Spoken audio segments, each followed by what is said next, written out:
All right, everyone, welcome to our YA panel for the month of February. We are here to talk about our love of clean reads and why books matter. And I have to introduce you to two of our YA authors who are serving on our panel today. I am so excited to be able to have this opportunity to share them with you. So, first, we're going to introduce Stacey Bartlett.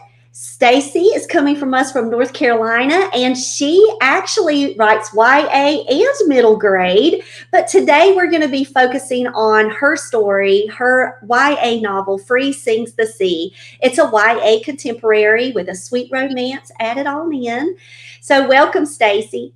Thank you. Thank you. Very excited to be here. And another North Carolina author, look at us in North Carolina today representing, is Rebecca Wheeler. Rebecca is our YA author of Whispering Through Water. Rebecca, your work has been out for a full year now. Just got a new makeover, new covers out circulating. Your book is on sale, which is a perfect time for us to announce that for a limited time. Your book's on sale. We got links for everybody circulating today. So, Becca, welcome. Thank you. Thanks for having me. All right. So today on our panel, it is like a Q&A. Tish Bouvier is already in the chat, and she said hi. She's Well, hello, waving to Tish. everyone.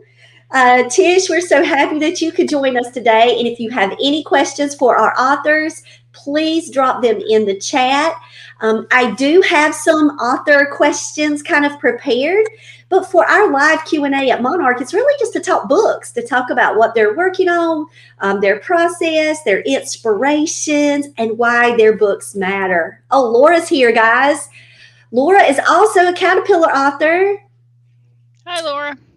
Laura, it's great to have you in the chat today. Tish was like, hey, Stacey. Hey, Rebecca. Hey, Jen. All right. So now I want to start with Becca because, Becca, I want you to give Stacey some advice. I'm putting them on the hot seat. They have no idea what Okay. questions I have. Okay, so you've been out a year. Stacey's about to launch her first book. This is her debut. If anybody can guess what's kind of walking in front of Becca right now, I might give you guys a free book. She shared it. She shared it. Um, It's not a hairy snake. So everybody needs to know that. It's my crooked tailed cat. so, what advice could you give for Stacey or for any authors that are out there that are entering into their YA year? Advice that I can give you. Um, I think it's really easy to get yourself sucked into comparing yourself with other people. Social media, as we all know, for everything, people only tend to post the positive stuff, or they, of course, rightly so, they post their celebrations and all of that for themselves. Um, but like, if you're like me, like most authors, we follow a lot of other authors and illustrators and people like that, and you do really have to just be mindful of when uh, that you're not overly comparing yourself to the successes of somebody else, whether that, or if you have more successes than someone else. So you just have to keep that tempered, just like I would tell my teenage daughter to do the same thing, like comparing, to other people. I think that's one big thing that to do. Um, and another is, don't forget to write the next one, because the other, you can get so sucked into marketing and social media that you realize, oh yeah, maybe I should be writing something else. So just take all that with balance and kind of have a more holistic picture of what this looks like. So, um, I mean, I've been to a lot of author, like, agent chats and stuff through SCBWI, and a lot of them will tell you to, like, temper your expectations the first year. Most people don't really start making money until year 3 anyway. So, just don't expect you're going to, like, be able to quit your day job. Like, I know I have to keep my day job for the foreseeable future. So, all those kinds of things, just take the, have fun with it, be realistic in your expectations, and, you know, be supportive of yourself. Yes. Yeah.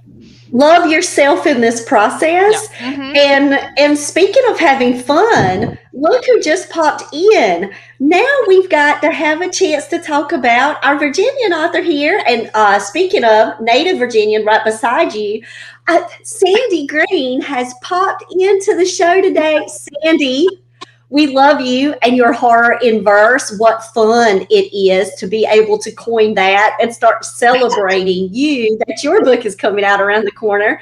Another debut for you. Sandy, introduce yourself.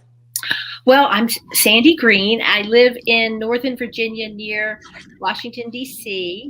And I've been writing for a while, and I decided because I'm a poet, I decided, oh, I'll try my hand at the writing in verse because I think it's gotten a lot more attention lately as a vehicle to uh, bring a story through, and I think it's a good idea for children who might find reading a struggle, or even you don't find it. I think it can really convey emotion, and it can speed up the action or can slow down the action by word placement and word choice.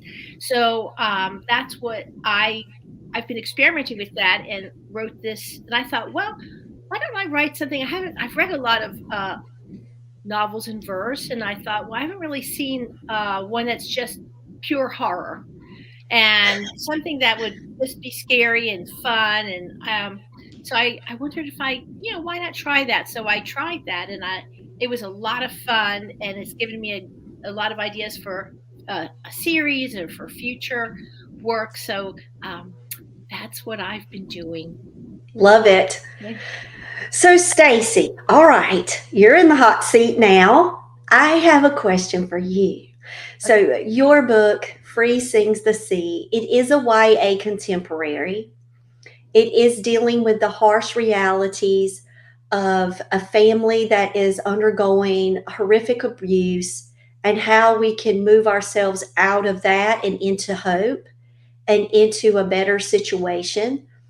But you also have a sweet romance, like drawn within the pages. Talk to me a little bit about how you just orchestrated all of these complex ideas and difficult topics, but you've made it in a way that's accessible for readers to be able to also feel hope. Oh, well, I appreciate that.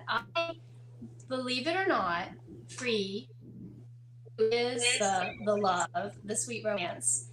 Shanna's the protagonist, and Free is the first love. He came to me first. Just, Oh, I just saw him in the ring with his horse and the cabin behind him, and then all the rest of it just came. And I think it's because of my upbringing. I experienced a lot of what is in the pages of my book. So the rest came pretty easily after that. Shanna was just there in my mind, her trailer, her family, what they go through. But Free, I really loved him because he just sort of was a vehicle of hope. You know, she was stranded out there in the woods, basically, of her stepfather. And he was the one who came along beside her, and there suddenly was a way out. And yeah. those elements just kind of blended together. I love being to have these Q&As and these opportunities because I didn't know that it started with a vision of free on his horse, like coming in to save the day. Like, oh, wow. Okay. So that's a new one. Tish is in the audience and she said, glad to see you, Sandy. I can't wait to read your book, even though I'm a scaredy cat. Tish is not a horror fan. I will go ahead and let everybody know, but Tish is also a poet. And she loves Monarch books, and she's here to support us today. Someone else is here, and this is Georgie. Hey, Georgie. So good to see you, Georgie, out there in the chat. So now, Becca hit book list, and book list even brought out the difficult topic that is the thread within your book, which is the choices that unwed mothers or mothers that might be in difficult situations when they were in the 50s, 60s, early 70s, unwed mother homes. Talk a little bit about where, like, all of that research was there, or what led you to kind of bring out this story in the middle of a YA contemporary, a sweet romance at the same time. Well, as a lot of my stories begin, I heard it first on NPR, is the way most of my somehow discussions begin. And that is the truth. A long time ago, back in 2008, and I should have picked up the book is in my other cabinet, but I heard an interview with the author of the book, The Girls Who Went Away. And these were case studies of women from that time period who were, because they had gotten Oh, because there's the sorry, darling. my son came by, He's because in there. they were sent away because they had gotten pregnant and sent away to these maternity homes. And I was listening to this interview, and I immediately went out and got this book, and I was just so engrossed with these women's stories, how little choice they had and zero autonomy, really. And I so I I started getting this concept of this book based on that particular idea. And then I thought about what if and so most of these stories, and a lot of the history of this now is coming out because of DNA testing. Some of these secrets that had been buried for years because you didn't speak of this. The women were told in a lot of these cases, you will forget this occurred to you. This ever happened to you.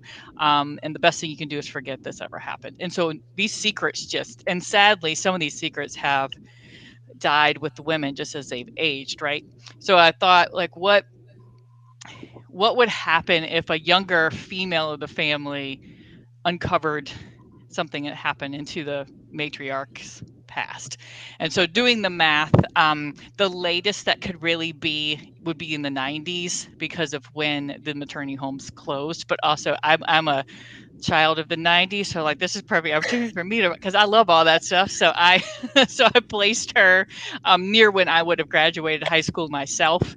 So that was kind of fun just because I could pull in all those lovely 90s elements there and pull it back. But um also And I you think, just and you just your daughter has pretty much inherited your 90s outfits, because oh, I just saw her in your 90s clothes I know the she other looks like night. me in 1998, which is too funny.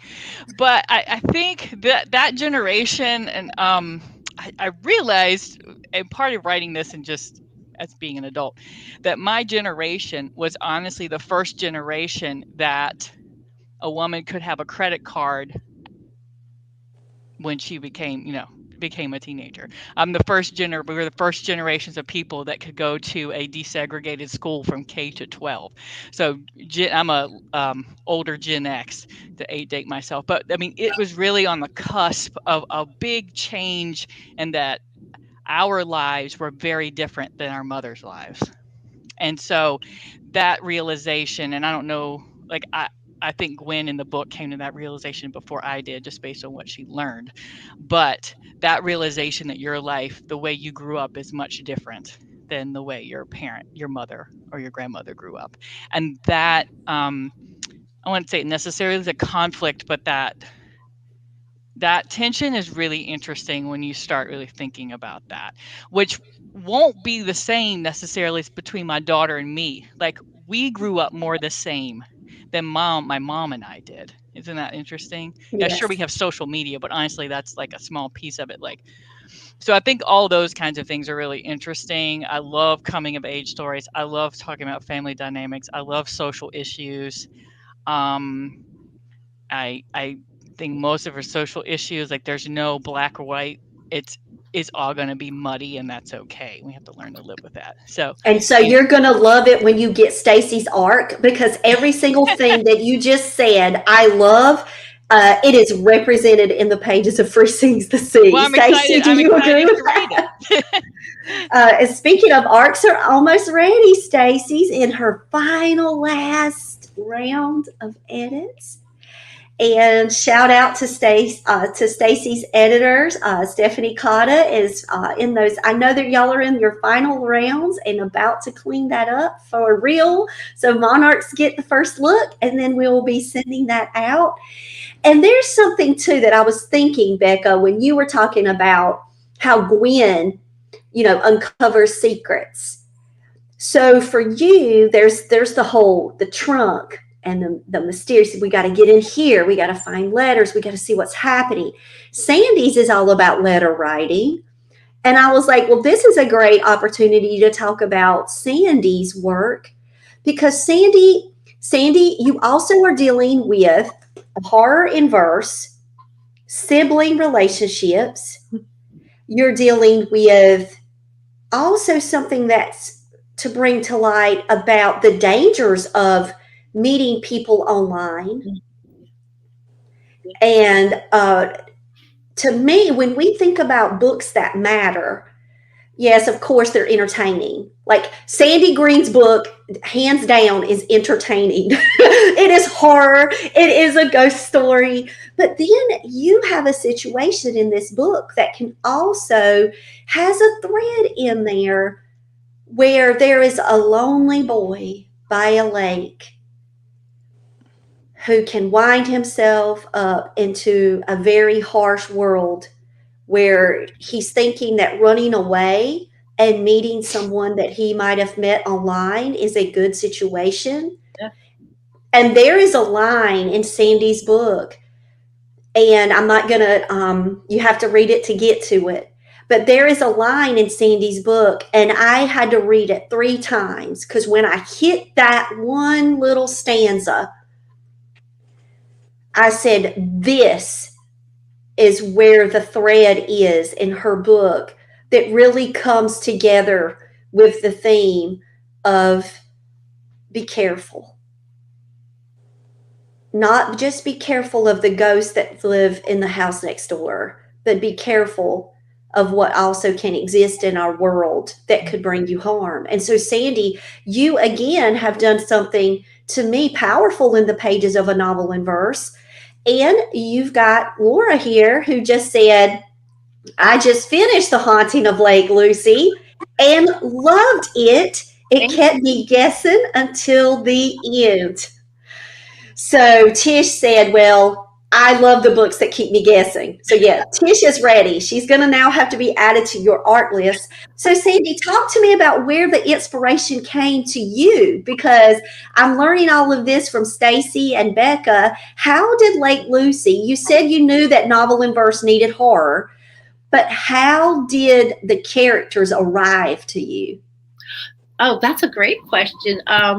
Actually, I started a while ago, long time ago. We had taken a lake vacation to, I think it's Lake Anna in Virginia, and just the whole setting. The house that we stayed in wasn't, like a perfect, pristine house. It was a little bit creepy to begin with. So, and I loved the lake area and the smell of the lake and the beautiful scenery. And I don't know how. Where I got the idea of the writing letters to a ghost. My son had a little red metal mailbox. It was a toy mailbox, and he had it in his room, which is this room I'm in now. But I've converted it to my sewing room. But I thought, I wonder if I wrote him a message, would he notice it? So I wrote him a little note and I stuck it in the mailbox, and I never said anything to him. And I checked it the next day or so, and he responded to me. And so we went back and forth like this, and it was more of a, he was saying things that something bothered him. So he didn't like say it to me that, oh, I'm bothered, somebody did this or said this, or he was able to correspond in this secret way. So I still have his little notes. So that's how that idea. And then if you remember this terrible situation where there was a someone who lured somebody to their, on that happens even now. They're line and they pretend they're somebody else. And it was not far from where I live, and they found the boy and alive. Everything, he's fine, but that was also quite close to home. So when I started writing first, I really didn't have any ghostly elements in it, like supernatural. But then the more I edited it and rewrote it and put it away and then brought it back out, and the more layers it got. So that was, and the names have changed and everything's, a lot of things have changed, but the setting was the same because I thought, it was an unfamiliar setting, and just kids trying to deal with something that might have happened to them in the past and dealing through that in the present, and growing up and finding out how to work through things and deal and become make decisions that are good, maybe they're not so good, and really keep each other safe by doing by working or befriending someone who maybe is like unbefriendable, if that is a word, Right. but Yes. still caring enough to show to forge through and really get to the heart of maybe what is bothering someone, and maybe you don't really find out, but at least you've shown to be a friend and to have their best interest at heart, something like that. So it's really grown from a little story about was there a ghost, and answering messages to a much bigger thing. Yes. And it has all of these threads that I do think will resonate with readers, young and, middle grade, and YA is for everybody. Becca, you just sent us, an article about adult readers in the world of YA. Like, I've read YA for years. Absolutely love middle grade and YA books. Tish said to you, Becca, she said, Becca, your book will definitely resonate with me and my family. Things were so different when my grandmother versus my generation, the baby boomers, where family secrets was something they kept. Yeah, definitely, Tish. And then look, hey, it's so nice to see you. Havla said, hi, I can't stay for long. She said, I like when authors share tough topics and stories in a way it's appropriate for younger audiences. I like reading clean fiction. We need more of that in the industry. And Stacey, I'd like for you to talk a little bit about clean fiction. Like, I know that that's an important part of your mission as well. Why does that matter so much for you? Well, my heart's desire is to reach the children out there who are hurting, who are going through tough times, and just offer a little bit of hope. And our books, our clean fiction is a way to do that. If we can be in the libraries and in the schools and on the bookshelves where kids have a chance to pick them up. I know in my life, my favorite memories are curled up in a chair with a book. So, I hear we have a neighborhood across the pasture from us, and it's a sort of a poverty stricken neighborhood. And I hear the kids out way too late when they should be having their baths and going to bed, and it breaks my heart. And it's those kind of children that are going home from school to really difficult situations. And this is their life. But if they can read a little hope in a book and think, well, hey, the world isn't just this school or this day or my life here in this house. It's a huge world, and I have years ahead of me, and anything can change. That's where the magic lies. And so, and there's just so many bad things out there. Clean reads are just imperative. I feel like there's just so many things out there attacking our children right now. So it's just a mission I really believe in. And Monarch books are just incredible. They're just all, you can open anyone, you can trust that it's going to be safe for your children, and that's a blessing. And I know, Leah, in your story, she's our little one, in your story. And she just pulls at my heartstrings. And like, her passcode is Aslan. So we know Little House on the Prairie is mentioned really early. I love it when we have some of our Monarch books and they drop hints to other books, or they drop hints to other things that matter to them. And I would like to know, Stacey, out of all the books that you can think of, with that magic of your childhood curled up with a book and that was your place of freedom and safety, do you have a book that you can remember that brought you that comfort? Definitely. It's What you, and you mentioned Aslan. It's The Lion, the Witch, and the Wardrobe. so that was your book? That was my book. I was Shanna. I was in the little trailer, tiny bedroom, listening to fighting going on, and scared half the time. And my grandma bought The Lion, the Witch, and the Wardrobe for me somewhere along the way. And I just remember curling up on my bed and stepping through the door to Narnia, stepping through the wardrobe. And it was just magic. I was just lost. I was in Narnia. And the hope, of course, Aslan is alive. There's just so many deep themes there that you realize as you get older. But I think it was definitely that one. That was the book that took me out of my world and into somewhere different. So now I've got to ask it to Sandy and Rebecca, so y'all get ready. Becca, tell me your book that brings you hope. Like when you were young. Well, probably, I would say there were two. One is Anne of Green Gables, and because she knew I was going to say that. And Little Women, both had very similar protagonists that reminded me a lot of myself that didn't quite fit in with the other peers in their group, and that there was a life outside of their tiny little town they found themselves in. So I now also Mary Poppins, again, very similar character. so I think those would probably be the most. And my grandma also gave me all this. My grandma was a school teacher, so they're on my shelf back there, right there. So all of those. Alice in Wonderland, which also have my grandma's copies of those. So all of them are loner female protagonists. So just go with that. That's going to be. Yeah, that's you. That's Becca. Which is Gwen, which is an only child. She's a loner. I mean, she has a best friend, right? But I mean, Gwen's having to face where she doesn't have a lot of choices and autonomy, and she has to kind of deal with that internal struggle and that external conflict that she has to I'm having to break free. I'm having to find independence. I'm having to speak and have my voice heard in the midst of a strong matriarch who wants to have that control in a place where maybe she still doesn't feel like she has any control. I mean, yeah, that's your book.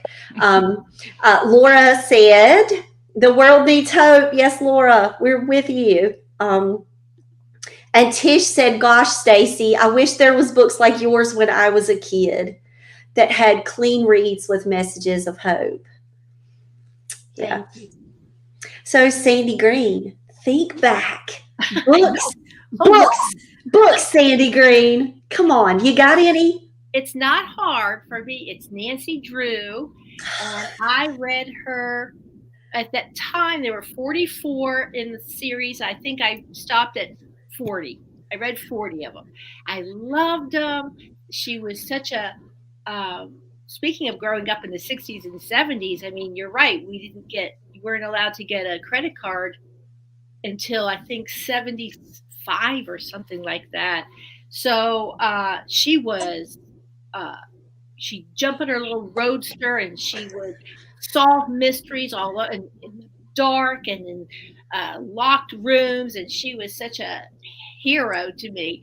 And I just loved her. And I thought, and if you think about it, talk about reading up. I mean, I think she was 18. Yes. I probably was 10, when you're reading this. And I would finish one book, close it, pick the next book up, open it up, and start reading. And just loved it. And I think a lot of women say Nancy Drew, that was, she was just so independent, and she had her friends, and she just did her thing. And I I just loved it. So Tish said, "Wow, Becca, we share similar childhood books. Mine was Alice in Wonderland and Little Women." So, yeah. So yes, so for me, like growing up, I always, y'all, had a thing for Robin Hood stories. I don't know if I have shared that with you guys or not, but I have such early memories of being in my fifth grade library and pulling out the card catalog. Y'all remember the old drawer that would pull and roll all the way out? Me flipping in, looking for anything I could find about Robin Hood. And that was a book that my mom, and she found one that had the gold leaf pages. Wow. Like those, like, and it's not a special edition, but you can find them all the time now at Barnes and Noble, like right when you walk in. But for me as a young child, getting that book, like I wore that book out. And it had the beautiful little gold pages and just a beautiful hardcover. And that one was I'm looking at my bookshelf right now. I didn't even think we were going to go here, but just to think about fighting for what's right, battling against injustices. Just books for me, it had to have that strong character. I love character driven stories. And I think that's what draws me to all the Monarch work too, because the characters of integrity and strength, they're not perfect, but they're trying and they're going to get there with, a little bit every day. Oh, there we go. Laura said, I have to run to an appointment. Great interviews. I'm looking forward to reading Stacey and Becca's works and more of Sandy's. So speaking about more, Becca was saying, well, you can't just stop writing. I saw something, Becca, that you're out querying right now. So talk to me about all of that. Yeah, so I've always got several projects going on at once. I read how I write. I'm working on like 4 projects, like I read 4 books at once. Yeah, so and Stacey's read it. So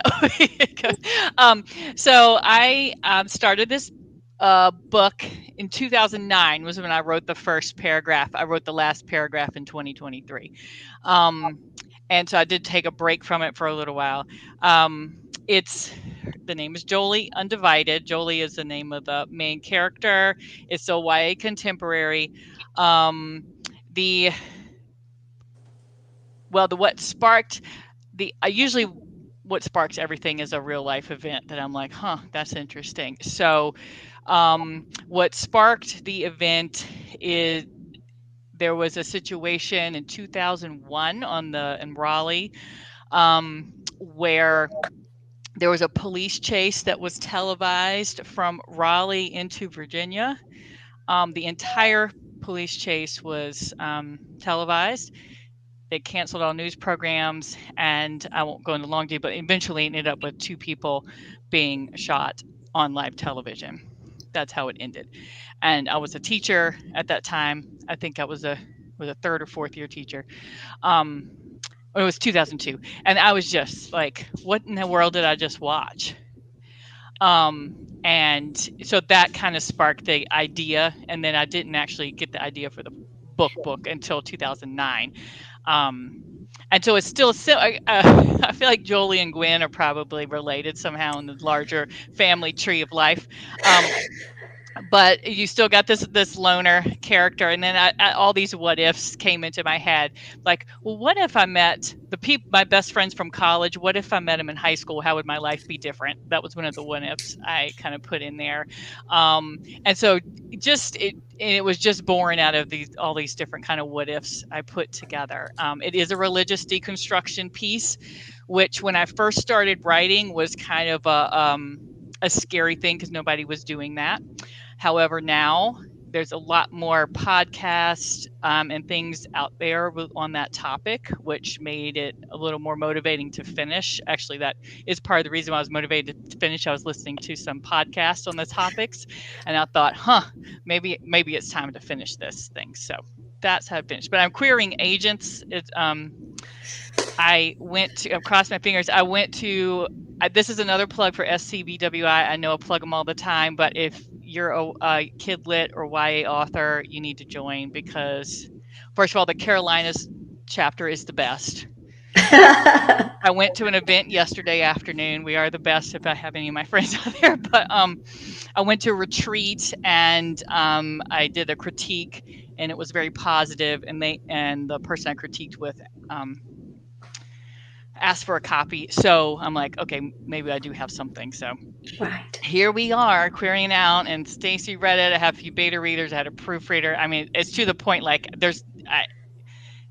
I can read it again and it'll change some more, but what's the point? The point is just Right. Let it go. you can edit forever. So anyway, she is out there. So we'll see what happens. So you know, that whole process is a journey, and reading directions properly is what I think querying agents is all about, because Yes. everybody wants a different thing. So you have to like read this, and this person wants it in this space, and this person in this space. So it's like all your tabs are open. Yeah. So we'll see what happens. Okay, I have to know first, all of you have such joy around this work. You're such wonderful folks. Love being with you. Love having you a part of Monarch. Y'all bring such joy to my life. But I want to know, what's your favorite part about being an author? I see the joy. Becca's talking joy with her new work. Your face just lit up all about it. What's your favorite thing about being a writer? Stacey, what's your favorite thing? Wow. Well, I mean, it's just the magic I was talking about of reading continues when you're a writer. You know, you can just bring anything that you can imagine to life. I look forward to my writing time. I can't wait because I'm going to leave this world for a little while and go into this. I just absolutely love it. But I think my favorite part, and I'm not just saying this because we're all monarchs, has been becoming a part of Monarch because of my relationships with all of you all. We're a very close bunch, and I have another whole family. So, community, I would say community and family too, has been a wonderful part of becoming an author. Love it. Sandy Green, what's your favorite part about being a writer? Like Stacey said, it's just I can't wait to sit down with my computer and just get lost and do research. I love to do research and just researching everything, because you don't want someone to be taken out of the story if you're mentioning, you know, it's winter time and you're mentioning something that doesn't occur in the winter, and then someone's dropped out of the story thinking, wait, that doesn't make sense. So I like to research like every little bit. And I think too, editing. I love to edit. I just feel like when you're writing a story that's like a marathon and you're zooming and then you finish, but then like editing is like walking and observing and looking at the beautiful scenery, and maybe something doesn't work in that scenery, so you're changing it. So that's what I love. And everything else. I love everything about it. You just love it all. I can tell. I can tell, Sandy. Becca, what's your favorite thing? Um, to me, it's writing is the ultimate freedom to do whatever you want with all the people. I mean, like, so, and I'm gonna tell you, like, so this, I don't know, this might be TMI, but so I have always had terrible car sickness. Like, I even go to Disney World, I've got to be Dramamined up. So when I was in the car and we take these very long, I grew up in Virginia. My grandparents were in Alabama, so we take these 16-hour road trips, and so I can't read in the car. I can't do anything because you know why. So I would invent stories in my head, and I have thankfully a really good memory. I could do an entire plot sequence in my head, and so that's how I would entertain myself on 16-hour car trips, is writing stories in my head. And I still do that because I usually will write the story driving the car, on the treadmill, in a class. I write out the scenes in my head first, um, and then write them on the paper. So to me, it was freedom because I was stuck in a car for 16 hours, Yes. unable to do anything. But anyway, So we know you don't like car rides. So we know that's if I'm something that you driving, do not like. if I'm driving, I'm fine. So I have to drive. So I just can't be a passenger. So now I want you guys to share something that you do like. So outside of writing, what's one of your favorite hobbies or interests or just something that brings you joy outside of your writing time? Stacey, we'll start with you. What's something that you enjoy doing? I love to work out. I have to work out every single day, or I'm not happy about it. I just really look forward to it. I think it makes you feel so much better. I love animals. I'm a vegan and I have 2 rescue dogs, and I love animals and nature and spending time with my children. Those are my favorite things, I think. Oh, I love it. All right. So it's not just one thing. Let us have it, Sandy Green. What do you love? Yeah, I see it. I knew what she was going to say. I love to sew. I love quilting. I'm making this for my illustrator of my book cover, and that's what I'm in this room. It's so it gets a lot of natural light, and it's just fun to. Well, for me, it's fun to just cut and sew. All right. Now, Becca, I know some things, but go ahead. Let me hear it from She's done you. pretty well. I do teach yoga. I've taught yoga for now, oh my goodness, almost 13 years. So I love doing that. I always said I'll do that till the day I leave the planet. So, and then I also love gardening, which some of you know if you follow on Instagram. All my bulbs are coming up, so soon you will see those. So I have probably 200 bulbs in my yard to 250. I'm thinking. So, yeah. So I like gardening too. And And cats. I mean, that's, my wild. This is my wild rescue cat, Stacey. She's. Oh, You say hi. Oh, oh, precious. She's wild. So Tish said, I love your approach to editing, Sandy. You're changing my mindset. You expressed it so beautiful. good. Thanks. Oh, so someone's in and asking, do you guys like Shrek? Anybody like Shrek? Yes. We also need to give a shout out to Xander because Xander was walking around the other night asking, what's your favorite shark?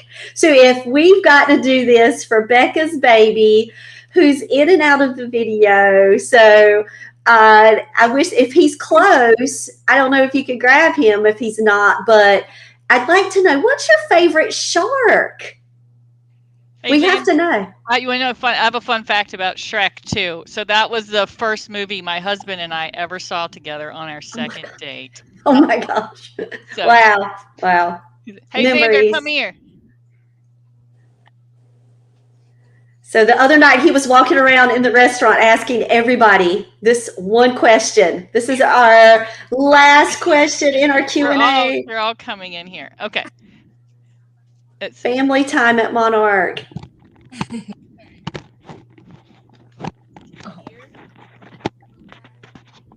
There's Sam in the background. Can you hear? They want to know what your favorite shark is. My favorite shark is the tiger shark. Tiger sharks. Tiger sharks. Stacey, what's your favorite shark? probably hammerhead. Oh, the hammerhead. Sandy Green. I don't have a favorite because I think they're scary. So she's not going to listen. She's not going to participate in that question. Becca, what's your favorite shark? I also like a hammerhead. I also think ghost sharks are pretty fun. So Sandy, that's the answer. You got to just take it. You just have to take that. Go look them up, Sandy Green. You love research, right? if I had known, I could have grabbed. We have a ghost shark. They're pretty cool looking. So there you go. That's your next thing. So today we have had the honor of spending the afternoon with Stacey Bartlett, Sandy Green, and Becca Wheeler to share some behind the scenes of their YA books and a middle grade novel in verse. That's two books coming out this year with Monarch 2024. Becca, year one celebration for you.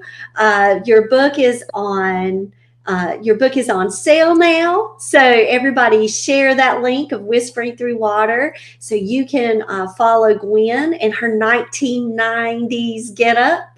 And And just a little plug, if you want a signed copy, Flyleaf Books in Chapel Hill, North Carolina, has signed copies. So yes, just find my author page on their website and you can get a signed copy if you want. love it. Thanks, Becca, for sharing that. So, guys, just keep up with Monarch. Make sure that you subscribe to the channel. Make sure that you share out with everybody that we are a Clean Reads publisher for K-12 books. We provide families and readers a place where they can feel safe with the books. We have content ratings on our website for all of our books that they do give away a little bit of what's there, some of the topics and themes that are addressed, but that's just so you can make informed choices on what you're purchasing. So we just appreciate everybody that's been here, and we hope that you guys have a wonderful rest of your afternoon, and happy February. Thank you, guys. Bye, y'all. Happy Mother's Day. Bye.